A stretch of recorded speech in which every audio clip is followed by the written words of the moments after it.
The issue of racism in America is thought by many people to be the major dynamic in terms of the relationships of whites to whites, the relationships of blacks to whites, and the relationships of blacks to blacks.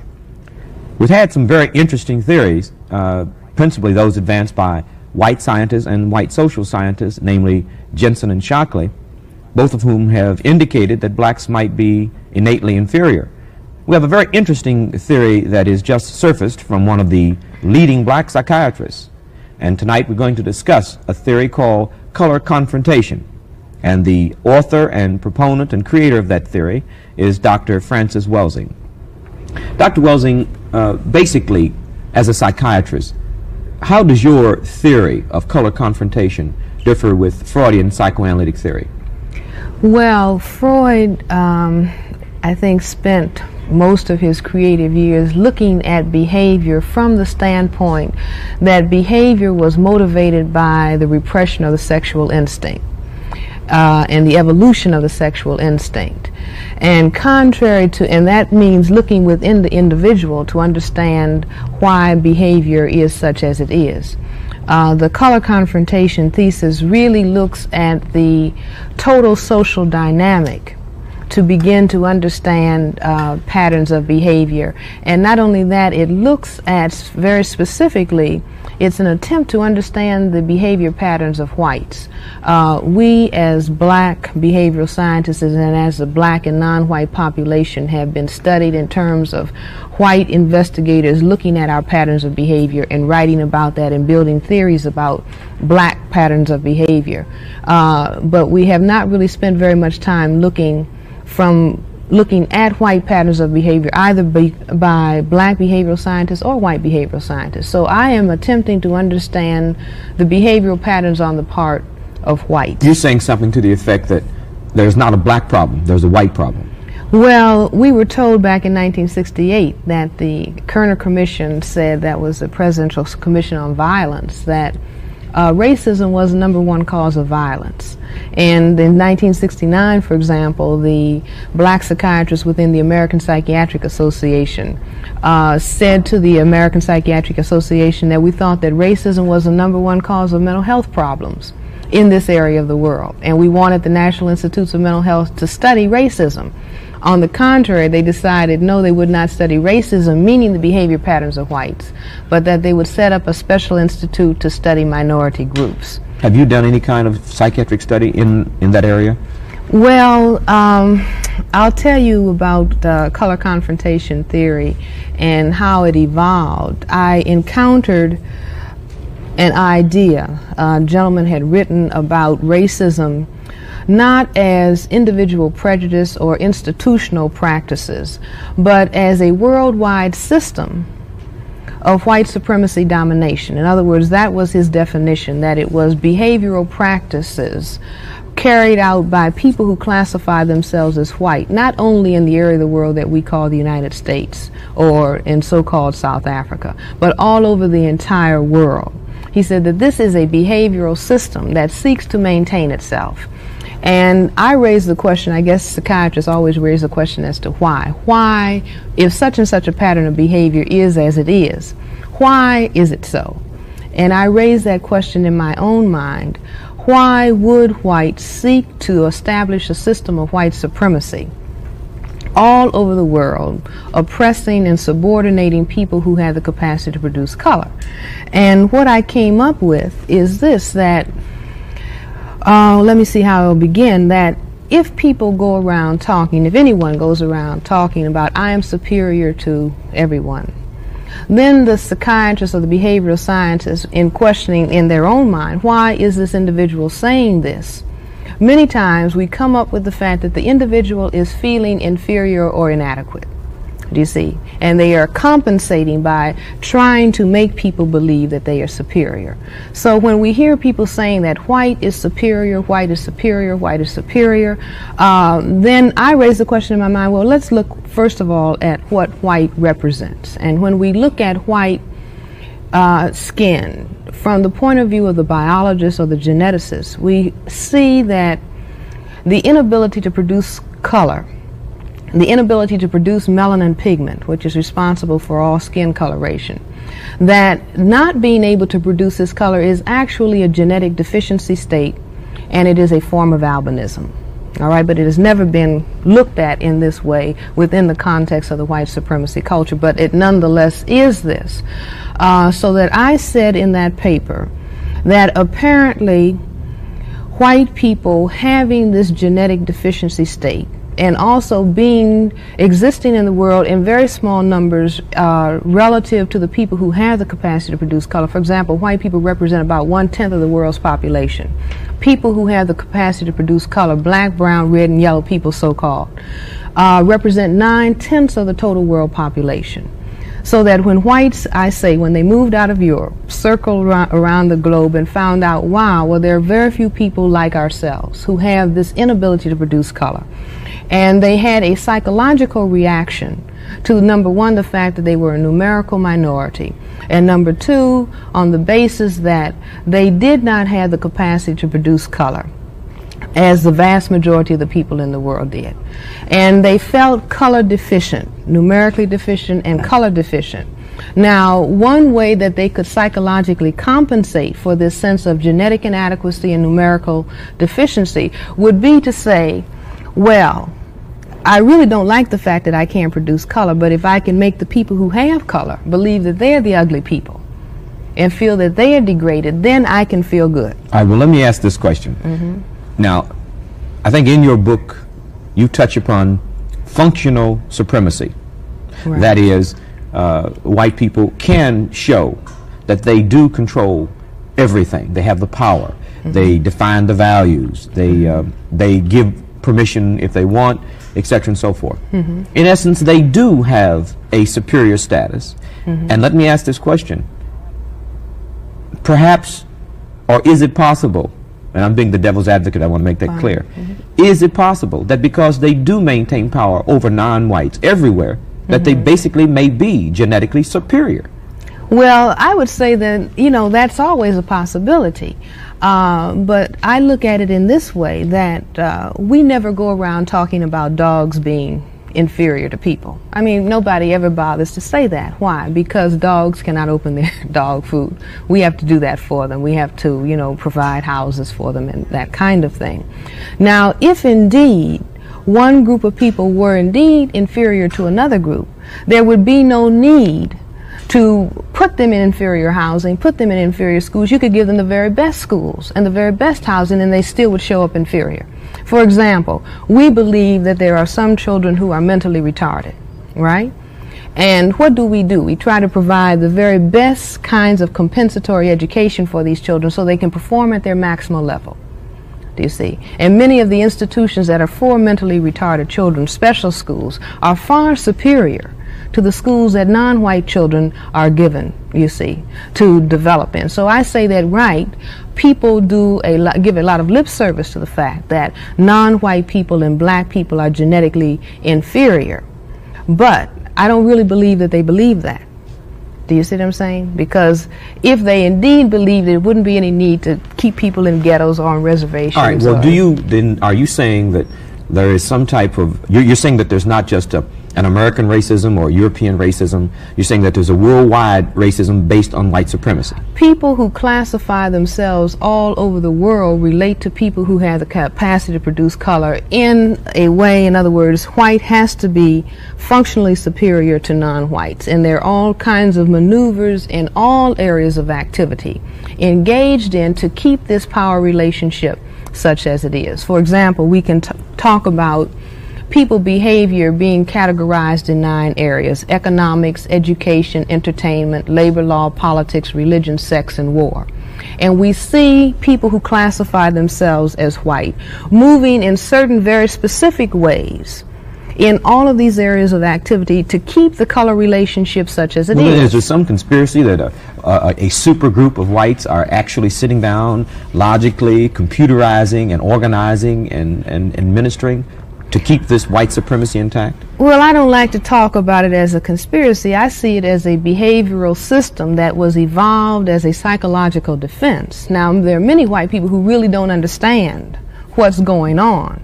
they put in behavioral units to maintaining white supremacy as a system. But if you ask them, well, why are you doing this? They say, well, I don't know. You say, well, okay, isn't it wrong to discriminate against people of color? Yes, that is wrong, and that should change.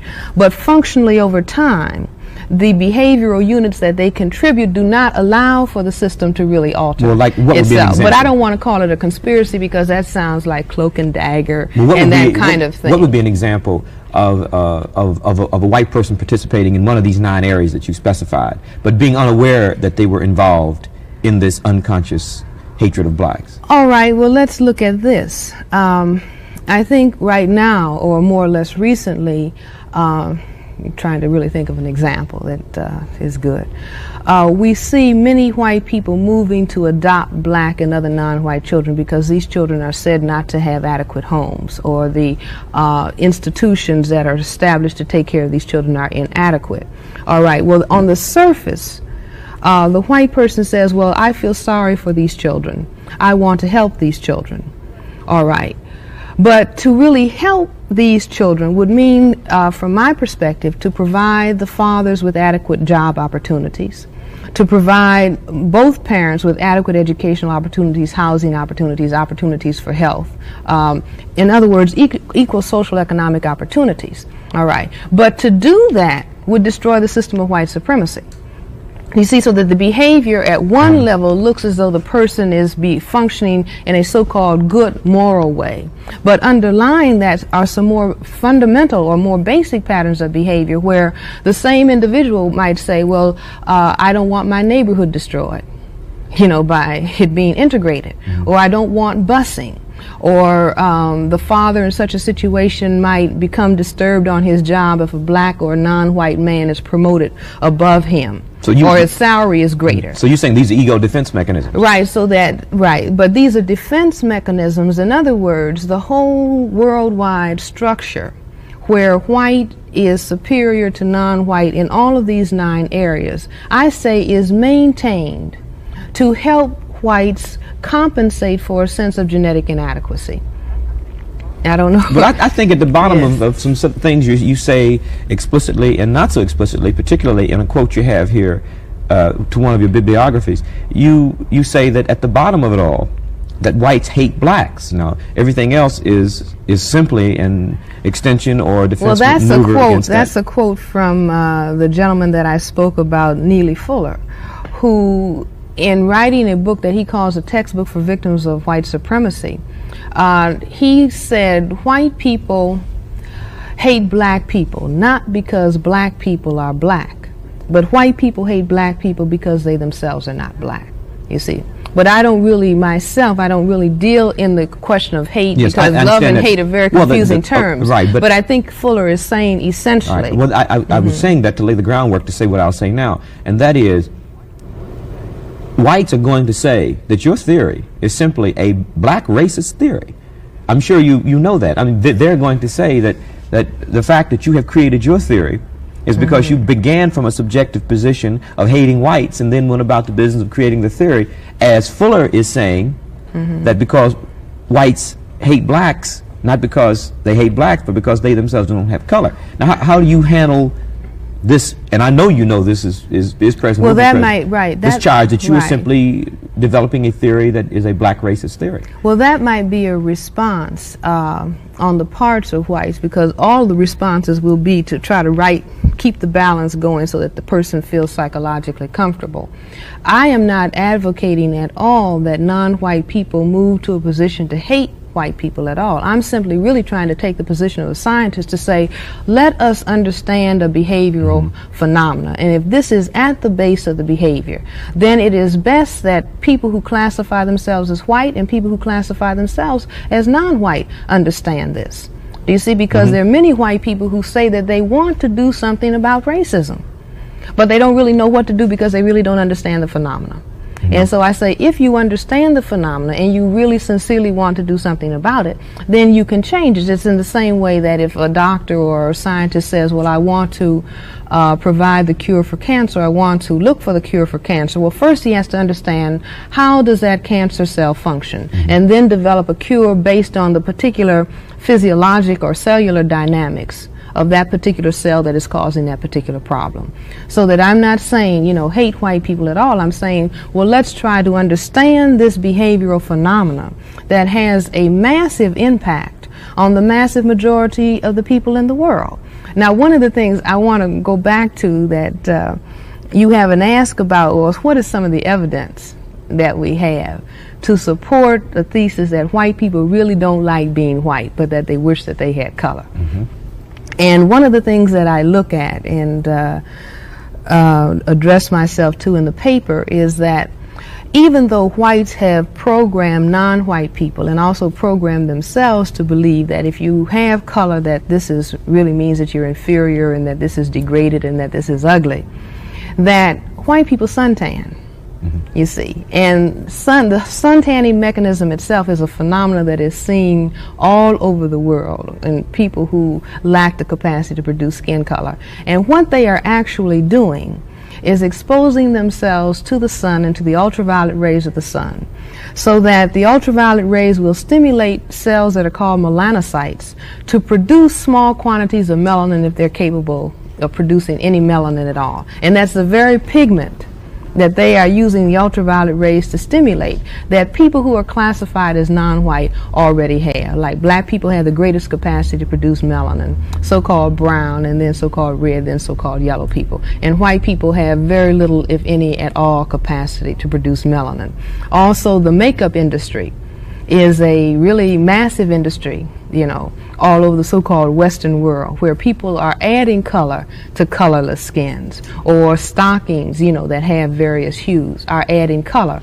And I think that some of the attention within the whole of the white supremacy culture, some of the attention that they pay to hair color can be seen as significant, because that is the only area of the body that really has quantities of melanin pigment. Melanin pigment is also responsible for hair color. White people get very excited about... Is this why they say blondes have more fun? Well, would that be a reaction formation? No. I think that that's a reaction formation. I had an interesting discussion one time where I was saying that apparently, based on the behavior of whites, that one can say, well, white people really don't like being white. And there was a white woman in the audience, and she said, well, she heard on television that blondes had more fun. And I said, well, if you, if you look in some areas of the community where black and white people are living together, you see the number of white men, let us say, who are looking for white black women, that is, to have sexual relationships. I wonder whether the blondes are having any fun. Because there is a sexual attraction on the part of whites for non-whites. Now, whites have turned it around, and they have said that non-white people, and in particular black people, are sexually attracted to them, and the white man has gone into a historically hysterical in that same context, reaction. In that same context, because I want to make sure that this hate situation is thoroughly understood. Whites, to a very great extent, say that blacks hate them. Right. Now, how do you interpret this phenomenon? Well, whites are projecting. They are projecting their own feelings. It's the same way that whites many times say that they are afraid of blacks and afraid of other non-whites. But white people have all of the guns. They have all of the armaments in the world. So it really is non-white people who should be afraid of white people. And historically, at least in terms of what we know in the history of the white supremacy culture, the aggressive and the violence and the physically destructive activity has come from whites to non-whites. But whites turn it around and say, you hate us and this is why we're doing what we do. If all blacks magically understand your theory, and if all blacks begin to say, my problem is not a black problem, my problem is a white problem, stemming from the very stemming from the dynamic of white supremacy. The dynamic of white supremacy being a worldwide relationship. What would this do if blacks understood, assuming your theory is correct, what would this do for blacks? Well, I think that one of the major things that has happened to blacks and other non-white people within the context of the white supremacy culture is that people of color have been ashamed of their color. And this has profound impact on the development of ego, or the development of positive concept of self. You see that even right now, in spite of all of the discussion about black is beautiful, we still see young black children who say, I don't want to be black. You see, because they spend a lot of time looking at television, or they look at the magazines, or they look at the books that they're given in school, and they see presented in all of these forms of material white children or white figures. And so the child says, well, I don't look like that. And since I'm not there, then something must be wrong with my image. I say that if the entire non-white community, not only in this area of the world, but all over the world, if we begin to understand the fundamental question about color and the fundamental question about genetics, then we will understand why white people are behaving in the way that they do. And once you understand this, you can hear any number of times that white is superior radiating from the power within the white supremacy culture through its media and whatnot, but you'll simply say, well, I understand why they have to present themselves in this way. We will also understand the three-point focus, what I call the three-point focus within the white supremacy culture. The white supremacy culture always focuses on color, genetics, and sex and genetics and color. And we've recently heard about Jensen and Shockley talking about black people are genetically inferior. Well, if we understand that, number one, white is a genetic deficiency state. It is a recessive genetic trait that is dominated by any capacity to produce color, then we will understand why the drive to say that somebody else is genetically inferior, where in reality it is the white position that is genetically deficient. Do you see? Or why the hysterical focus on sickle cell anemia, blacks have a killer genetic trait, whereas in reality whites have many, many more genetic diseases than black and other non-white people. Do you see what I'm saying? So you're saying that Jensen and Shockley, then, you're saying that their theory is basically a theory of self-hate, hatred of themselves. Well, I say, all right, I say that racism, the phenomena, the behavioral phenomena of white supremacy really started because of self-alienation. Do you see, where white people really did not like the way they looked, okay, and then they projected that alienation, you know, so now it has evolved. It started out as an alienation towards self, and it has evolved to a very high form of alienation towards other people. All right, well, why didn't Freud, who is allegedly the father of psychoanalysis and psychoanalytic theory, why didn't Freud deal with color and this relationship to mental illness and pathology and so forth? Well, I have a theory about that. The way that I look at it is this, is that Freud focused on sexual repression as the cause of personality pattern formation. And I say that the dominant experience that Freud had, Freud was a Jew in Austria, all right? His family and his ancestors before that were being discriminated against because they were Jews, you know, and we recently went through the Second World War and the whole horrible phenomena of anti-Semitism and the destruction of 6 million Jews. All right, if we understand, first of all, people who are of the Jewish religion are called Semites, all right? They're people who evolved, so-called, in the Middle East. If we look at that term, Semite, now if you look at Webster, Webster says Semite is an individual who speaks a Semitic language. Well, I think that's a deficient definition. The Latin prefix semi means half.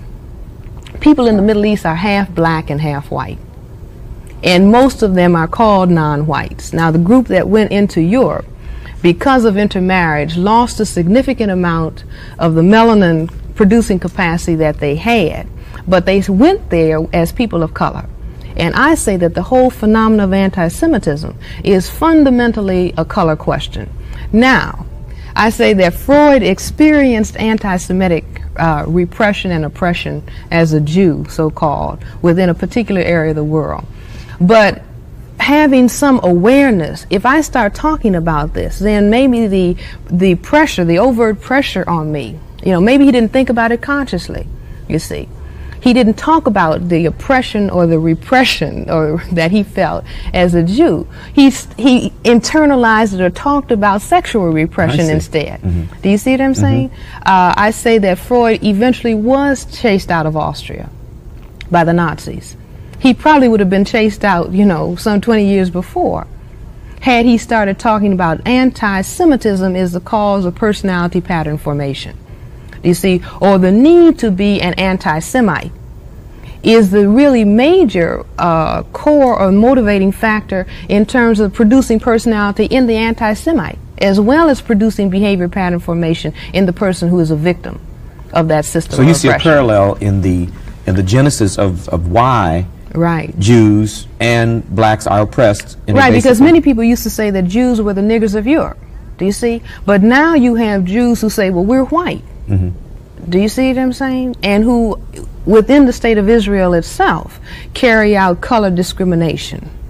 You see, even within the group of people who say that they are all of the same religious faith, that you have a group of people who now have lost the capacity, you know, to produce melanin, then saying, well, we're white, and then carrying out the reaction on people who are less, you know, who have more of the capacity to produce color. We have, in the same way. We have a short time, and I would like, okay. before we finish, for you to give us the benefit of any further research you're working on. Is there any specific research that you're...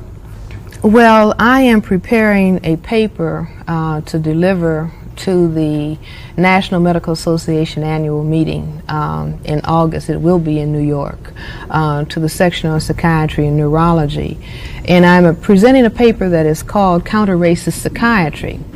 And it's a new theory of psychiatry, or a new set of premises in psychiatry, that deal with the fact that behavior as we see it in blacks and other non-whites, but I'm dealing specifically with the black I hate to group. interrupt you. I really would like to get into it, but We'll we're have out to of do it time. again. I'd like to thank you very, very much for Okay. being on Black Journal. Okay. This has been a conversation with Dr. Frances Welsing, a leading black psychiatrist and a person with, I think, a very unusual theory on color confrontation. It was very...